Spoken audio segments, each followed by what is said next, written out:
Well, the market mood definitely improved yesterday after cooler inflation numbers in the U.S. suggested perhaps the Fed can ease up on interest rate hikes, and looks like we're going to see more buying as we start today's trading session. Some immediately took away from that U.S. report that it was an indication prices could be cooling in Canada as well. We get our next inflation numbers next week. Let's take stock of Canada's economy now. Dennis Mitchell is the CEO and Chief Investment Officer at Starlight Capital. Joining us, Dennis, good to see you. Hey, John. Let's just start with this mood of the markets after that U.S. inflation print yesterday. What was your reaction to the positive sentiment that we saw in the market? Yeah, I think most of the positive sentiment that you saw was, one, it seems like the rate hikes are working, the rate of inflation is coming down, so maybe we've hit peak inflation. And then two, that must mean that the Fed will not need to hike as much between now and the end of the year maybe, but certainly next year. And then three, potentially we're going to avoid a hard landing and or an outright recession next year because the Fed's medicine is working right now. So I think what you saw was the market responding to those three things and sort of the interplay between them. And on balance, things seem to be getting better. And so as a result, stocks can rally a little bit more.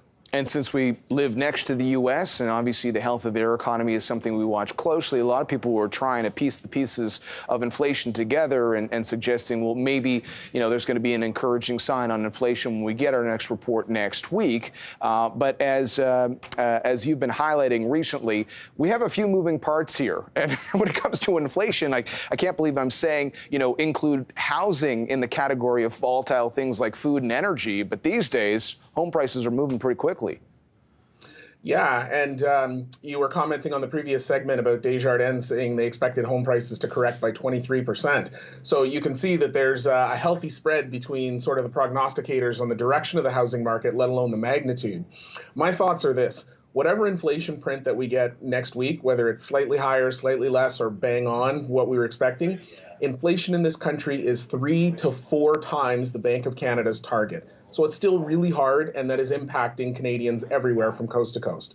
So I think if we can get a print that is slightly below what analysts were expecting and match sort of what's happened in the U.S., I think you'll see stocks in Canada rally, similar to what you saw in the United States.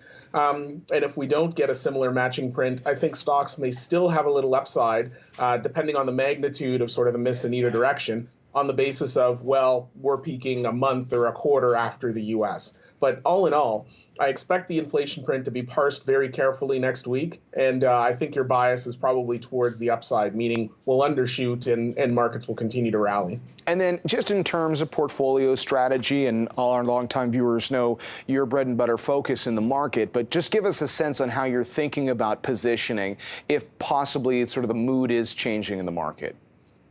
Right. So there's a lot of short-term volatility in the market. So the tendency or the inclination is to do something dramatic to respond to dramatic moves in the market.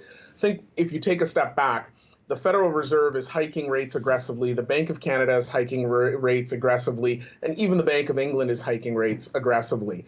Central banks everywhere are tightening financial conditions, and the Federal Reserve is embracing quantitative tightening.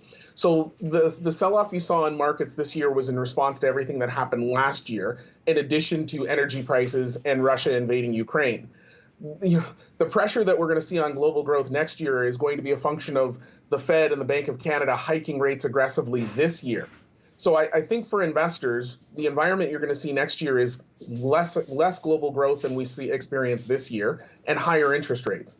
So the correct positioning is to buy high-quality businesses with strong, resilient growth that'll be able to weather the storm next year of higher wages, higher input costs, higher capital costs, and less liquidity in the system.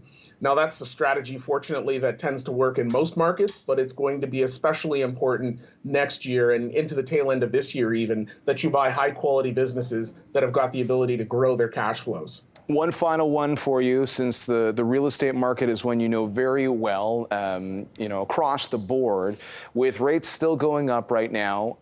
What does that mean just in terms of the ways you're thinking about the different parts of real estate investing right now? Sure. So I think, again, you're looking for those sectors that have demonstrated their ability to grow cash flows. Unfortunately, we're in the middle of earnings season right now, so you can see it in real time.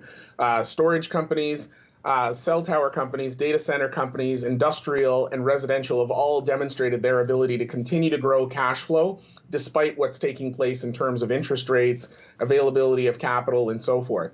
So within real estate, regardless of geography, those are the sectors you're going to want to overweight. And then it's going to be a function of picking those names that are going to be the most resilient within those subsectors. But following that strategy is going to allow investors to outperform and to collect nice dividends that are very tax efficient along the way.